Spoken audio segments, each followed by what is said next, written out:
Ibtigha'a wajhillah wa qurbihi wa sawabihi subhanahu wa ta'ala. Allahumma inni as'aluka ilman ni wa mashraba safihan ya wahhab. Qala al-muallif rahimahullahu ta'ala wa nafa'ana bihi wa bi'ulumihi fid dharain amin. Rabbi yassir wa la tu'assir wa tammim bil khair. Wala haula wala quwwata illa billahil aliyyil azim. Amma ba'du, assalamu alaikum warahmatullahi wabarakatuh.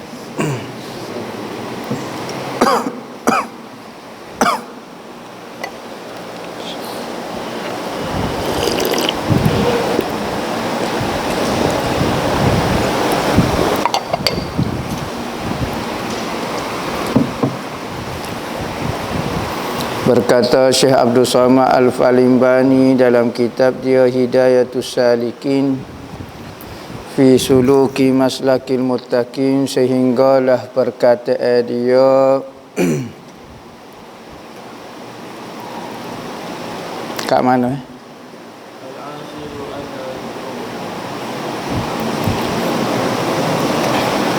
Al-ashiru anna zikrallahi ta'ala alal imani wa haqiqatihi wa mahabbatul abdi li sayyidihi. Kesepuluhnya kecek mengenai zikir ni nah. Kecek mengenai zikir. Kelebihan zikir kesepuluhnya bahawa orang yang menyebut zikrullah atas iman dan hakikat itu kasih hamba bagi Tuhannya. Kasih hamba kepada Tuhannya. Jadi seorang yang berzikir itu, pertama, tanda dia itu orang yang beriman. Kedua, dia dapat hakikat mahabbah. Betul-betul saya seorang hamba kepada Tuhannya ataupun Tuhannya, dengan tanda dia selalu menyebut nama Tuhan dia, maka tanda mahabbah. Tak mungkin seorang menyebut satu benda kecuali dia sayang kepada satu benda, teringat kepada satu benda. Kita kalau teringat ke orang, duk sebentar sebut. Bukan kata ke orang. Kita kalau gila ke mutu pun duk sebentar sebut mutu. Wasuku. Bertabuang orang tu tajuk wasuku. Pergi kedai kopi pun wasuku. Kelik rumah pun wasuku. Bapa duk sebut tu sebab teringatlah. Maka orang duk sebut nama Tuhan, tanda dia dapat mahabbah. Teringat kok Tuhan, sayang ke Tuhan. Kerana kalau orang munafik, dia tak akan sebut nama Tuhan, tak akan berzikir, tak akan sebut nama Tuhan. Tanda orang mukmin dan tanda orang dapat mahabbah Allah Ta'ala, iaitu orang selalu sebut nama Tuhan. Tak mungkin orang munafik, orang fasik duduk berzikir banyak-banyak. Maka kalau Allah Ta'ala izin kepada kita untuk sebut nama dia, bererti Allah Ta'ala tu nak uji iman kepada kita, nak uji mahabbah kepada kita. Antara tanda orang munafik, kurang berzikir. Antara tanda orang munafik kan iman wak lolok keluar yang dalam hati tak ada pun, orang malah berzikir. Sekalipun dia kata hamba beriman, betul. Tetapi kalau dia mau beriman ke Tuhan, dia mau akan banyak sebut nama dia. Kalau dia mau sayang ke Tuhan, dia mau akan banyak sebut nama dia. Supaya selawat juga. Orang munafik tak boleh selawat banyak-banyak. Orang selawat banyak-banyak ni tanda orang Allah Ta'ala pilih dah. Boleh sebut nama kekasih dia, bererti orang itu bahagia. Orang itu tidak celaka. Tetapi orang kalau dok mendakwa saya Nabi, hamba nak ikut Nabi Muhammad, selawat tak sih. Masalah selalu. Bukan selawat tak sih, orang selawat pun dia marah juga. Sudah. Maka tanda katanya ulama kalau musaya kepada Allah banyak ke tahlil la ilaha illallah. Dan kalau kamu saya kepada Nabi Muhammad banyak ke berselawat. Dan kalau kamu saya kepada diri kamu banyak ke istighfar. Minta maaf ke Tuhan.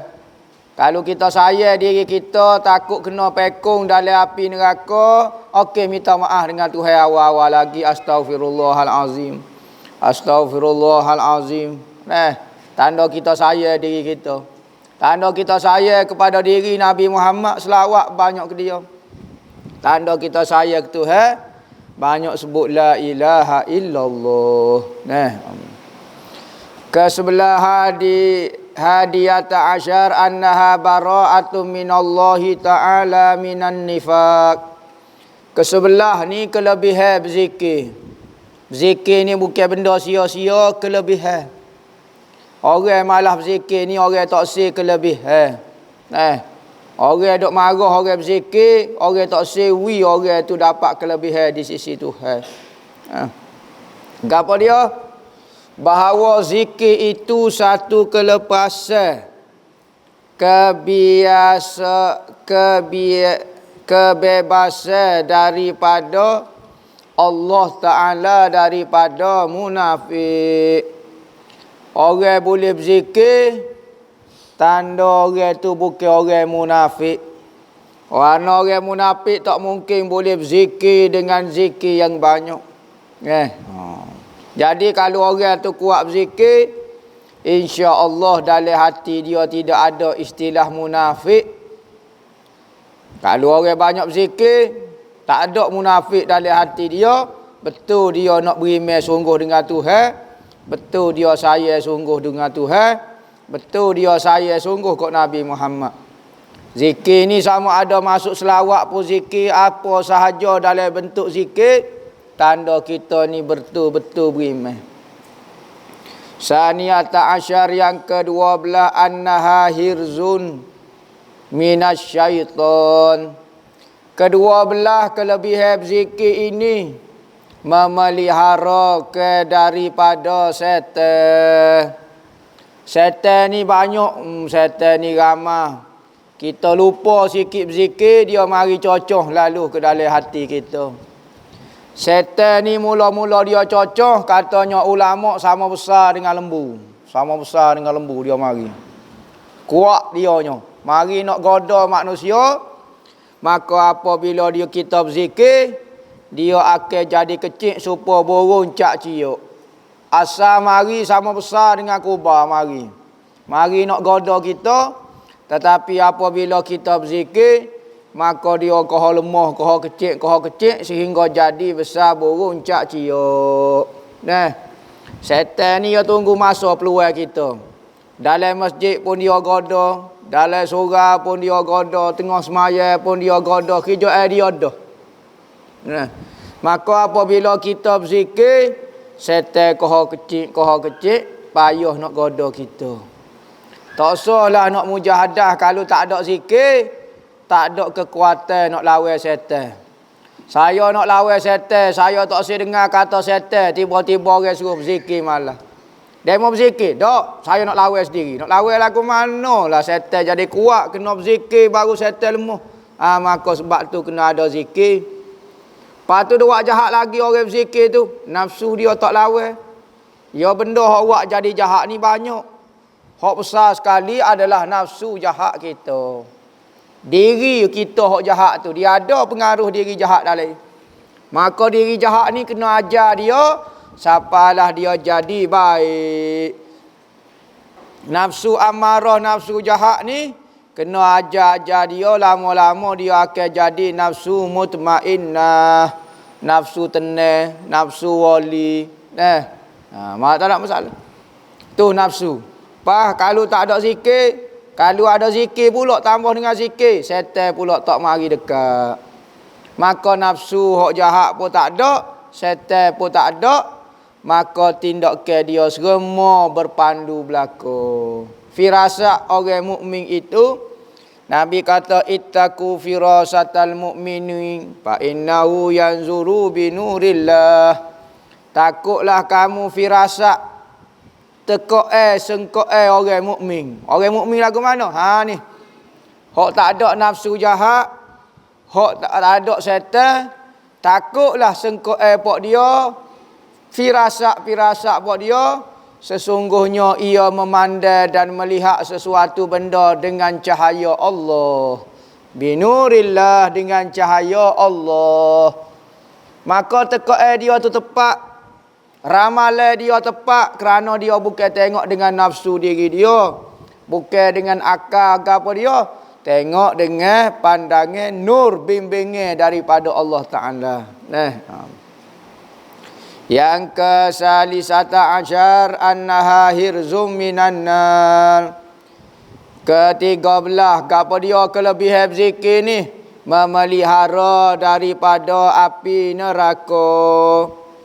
Siapa dia nak pergi terjun dalam api? Tak ada orang nak pergi terjun dalam api. Tanyalah siapa-siapa dia pun, tak ada orang nak pergi terjun dalam api neraka. Bapa demo tak saya terjun dalam api neraka? Tuhan suruh lagu tu. Tuhan kata jangan mugi masuk dalam api neraka. Biarlah kita rasa hamba hanelai, hamba debel, hamba gapo bo api neraka tu hamba terjun gitu ya. Hamba tak percaya. Maka Tuhan kata, dengar kata. Apabila hamba kata masuk dalam syurga, jangan masuk dalam neraka, kita kena pisah dalam hidup kita. Jangan terjun dalam neraka, biar masuk dalam syurga. Lepas tu boleh kodok kita beramal kerana syurga dan neraka. Nama ke tidak ikhlas? Tak. Saya lari daripada neraka, saya pergi cari syurga kerana Tuhan suruh. Kerana Tuhan suruh. Tu. Bukan kata nak kepada syurga neraka, tetapi Tuhan suruh lagu tu. Biarlah kita nak jadi ikhlas tara mana. Ikhlas ko. Tapi syurga kena cari, neraka kena lari. Tuhan suruh lagu tu. Bukan kata takut kepada dua benda ni, harap kepada benda ni. Tak. Tuhan suruh. Dengar kata Tuhan. Ar-rabi'ata asyar ni'matum minallahi alaika an ja'alaka minaz zakirin wa lam yaj'alaka minal ghafilin. Yang ke-13, kelebihan zikir ni apa dia? Kelebihan zikir ni adalah nikmat daripada Allah Ta'ala atasmu. Orang boleh zikir ni orang dapat nikmat. Nikmat makan minum. Tak.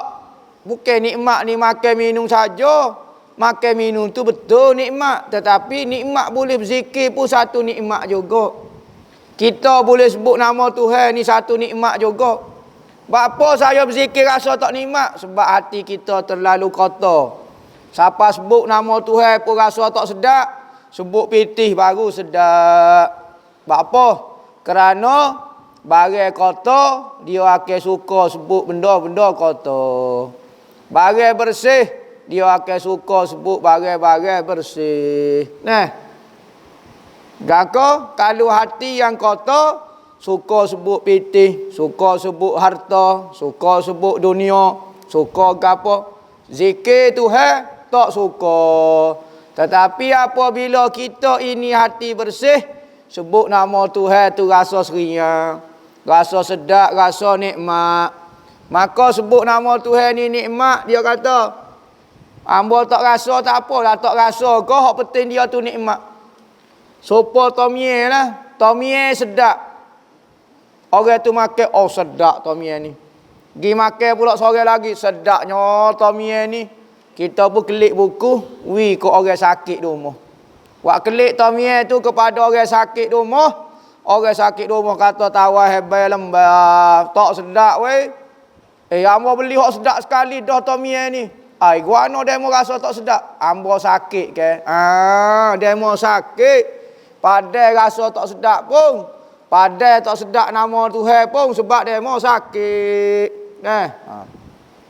Maka sebut nikmat ni, kita boleh sebut nama Tuhan.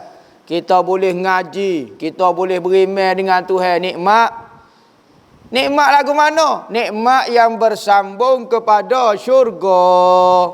Nikmat kita beriman ni, sehari, 2 hari, 3 hari, boleh imei akhir sekali, siapa dia? Sudah dia, nikmat dia. Masuk dalam syurga. Boleh berzikir, masuk dalam syurga. Nikmat yang bersambung kepada syurga.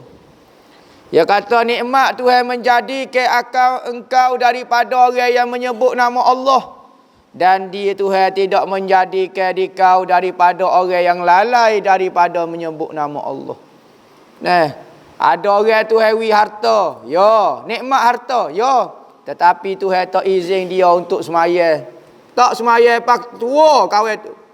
Ada orang Tuhan wi harta. Bui pangkat, bui kedudukan. Tak boleh mari mengaji fardu ain siapa mati. Allahu akbar. Nikmat dia atas dunia saja. Bersambung dengan syurga. Tak. Apabila mati pakai putuslah nikmat tu, bertukarlah jadi azab serta merta. Tapi kalau berzikir, kalau mengaji, kalau gapo, nikmat sambung kepada syurga. Kita boleh puji Tuhan satu nikmat, bukan kita nak sombong, bukan nak takabur, nak kata kita hebat, tak. Terima kasih Tuhan kerana memilih hamba dalam berjuta manusia. Boleh sebut namamu. Boleh puji namamu. Boleh puji nabimu. Boleh puji kekasihmu. Ada orang lain ni duduk sopoh Tuhan. Duduk marah Tuhan. Duduk marah kot Nabi Muhammad. Duduk tak suka kot Nabi Muhammad. Duduk musuh ke wali-wali Tuhan. Hidup lagu tu, tak ada apalah. Sekalipun dia duduk dalam macam-macam nikmat. Al-khamisata asyar isyraku qalbi wa insyirahuhu binuri zikrillah. Ke-15nya terang hati. Zikir ni hati jadi terang. Bukan jadi kelabu. Gapo dia masuk terang hati? Hati kita dipandu. Hati terasa dipandu. Masa mengaji Tuhan pandu jadi faham belaka mengaji. Lu hamba mengaji faham molek Tuhan tolong pandu dah ni. Masa beramal rasa mudahnya lah nak bangun tahajud, nak berzikir, nak selawat hari-hari Jumaat banyak ni. Rasa mudahnya Tuhan tolong pandu. Maka hati ada cahaya lagu ni. Hati apabila cahaya dia nampak selalu. Kalau hati gelap tak nampak baik, tak nampak jahat. Hati hok cahaya, dia nampak baik, dia nampak jahat. Sekalipun biar tuai biasa dia, orang kampung biasa, tetapi cahaya hati dia tu ada cahaya, dia boleh buat taat. Dia boleh berzikir. Tetapi orang sekalipun dia orang hebat, tuai comel, tapi hati tak ada zikir, hati tak ada cahaya, tak ada apa. Iman pun tak ada. Terbuka dengan cahaya zikrullah. Hati timbul cahaya, hati rasa lapar. Insyirah ni terbuka maknanya. Rasa lapar, rasa tenang. Rasa tenangnya lah hamba, hati hamba buat apa? Sebut nama Tuhan. Hamba serabut sungguh sebut bak dunia. Sebut nama Covid, sebut nama corona, koholah serabut. Sebut nama Tuhan, ilah selalu masuk Allah. As-sadisata asyar at-tayakkuzu minal ghaflah indal khataratil mazmumah. Ke-16, gapo dia kelebihan zikir? Banyak kelebihan zikir ni ulama karat. Jaga hati daripada lalai ketika datang cita-cita yang kejahatan. Lagu mana? Hati kita cepat sedar jika hati kita terlintas benda-benda jahat. Tapi kalau hati tak ada zikir, mari saja lintasan awak jahat, pakai ikut selalu, berok selalu. Tetapi kalau hati sentiasa duk berzikir, lidah duk berzikir, mari lintas jahat. Kalau buat pun tak ada lama. Sebentar, tak boleh ni hamba ni. Rasa tak sedap weh. Rasa tak selesa weh. Kena berhenti lintas hati benda ni, lagu ni tak comel. Jadi lagu tu. As-sabi'ata asyar annahu jalisullahi ta'ala bila takyifin wala tahdidin liqaulihi ta'ala ana jalisu man zakarani. Ke-17-nya gapo dia lagi kelebihan zikir ni? Katanya ulama bahawa orang yang berzikir itu seolah-olah duduk hampir kepada Allah Ta'ala dengan tiada berkaifiat dan tiada berhak. Seolah-olah kita duduk dengan Tuhan kalau kita berzikir. Nah, kerana apabila kita sebut nama Tuhan, Tuhan kata apa? Kerana dalam hadis kursi kata, aku duduk hampir akan orang yang menyebut akan daku. Seolah-olah kita bersekedudukan dengan Tuhan. Macam lagu tu lah. Bukan kata duduk dengan zat. Bukan kata duduk dengan hampir. Kita sebut dah Tuhan ni tidak bertempat. Apabila tidak bertempat, kita nafi ke 10 perkara daripada Tuhan. Gapo dia 10 perkara? Pertama, Tuhan tidak duduk depan, duduk belakang, duduk kanan, duduk kiri, duduk atas, duduk bawah. Arah kita nafi. Pak gapo dia lagi tepat? Tuhan tidak duduk dekat, Tuhan tidak duduk jauh. Dekat jauh ni tepat juga. Patu gapo dia lagi tepat? Tuhan tidak duduk dalam, Tuhan tidak duduk luar. 10 benda kita nafi daripada Tuhan. Lepas tu kita nak pergi mana? Nak pergi cari. Lepas tu apa orang kata Tuhan tu jauh daripada demo. Hati demo jauh dengan Tuhan. Tuhan tak pernah jauh. Tuhan tak pernah dekat. Kita mengaji dalam ilmu akidah. Tuhan dekat tidak bersetuh. Tuhan jauh tidak berenggang. Sudah. Gawa dia? Tuhan tidak bertempat. Jauh dan dekat itu adalah tempat. Jarak, misalnya hamba. Hamba dengan gelas ni dekat. Hamba dengan gotu lebih jauh. Apa lagu tu? Sebab dia bertepat. Gon ni pun ada tepat. Maka Tuhan tak ada tepat. Lagu mana kita nak kata dekat jauhnya? Lagu tu dah. Tetapi Tuhan kata, siapa dia sebut nama hamba, hamba duduk sekali dengan dia. Nak kata rahmat kasih sayang dia sangat hampir kepada orang yang sebut nama Tuhan. Bererti kalau orang malas sebut nama Tuhan, Tuhan jauh dengan dia. Kita nak tahu Tuhan dekat ke tak dengan kita, kita lah ni duk sebut nama dia ke tidak. Kita lah ni duduk puja dia ke tidak. Kita lah ni duduk agung ke dia ke tidak. Kalau hati kita sentiasa lagu tu, tak usah bimbang Tuhan dekat dah tu dengan kita. Tetapi kalau kita tak pernah sebut dia, tak pernah agung ke dia, tak pernah puji dia, maka tak usah duk tanya Tuhan lah. Tuhan jauh dah daripada kita. Begitu juga dengan Nabi Muhammad. Kalau kita rajin berselawat, maka dia dekat dengan kita. Kalau dia kita nak sebut nama dia pun, dalam semaya yang sebut, dalam lain daripada tu tak sebut, tak usah duk kau tanya lah. As-saminata asyar. Yang ke-18, tuftahu lahu abwabus samawat li su'udil malaikati bizikri. Ke-18, kelebihan zikir lagi dibuka ke baginya segala pintu langit. Bapa buka? Kerana menaik malaikat dengan zikir itu. Terbuka pintu langit sebelah molek. Kita sebut dah manusia ni dia ada 2 lubang. Setiap manusia ni dia ada lubang dia di langit. 2 lubang. Pertama lubang wak naik kebaikan. Dia ada lorong dia, ada saluran dia. Lepas tu keduanya lorong wak naik benda jahat. Kalau orang baik apabila dia meninggal, maka lubang wak naik kebaikan akan menangis, kata tak naik dah lah kebaikan daripada hamba. Manakala kalau orang jahat dia mati, maka lubang kejahatan akan rasa suka. Oh, tak naik dah kejahatan. Mati dah kakah tu. Nah. Oh. Maka apabila kita berzikir, lubang sebelah kebaikan sentiasa terbuka kerana nak sambut kebaikan hak kita buat, yakni zikir. Atasi'ata asyar wallahu a'lam.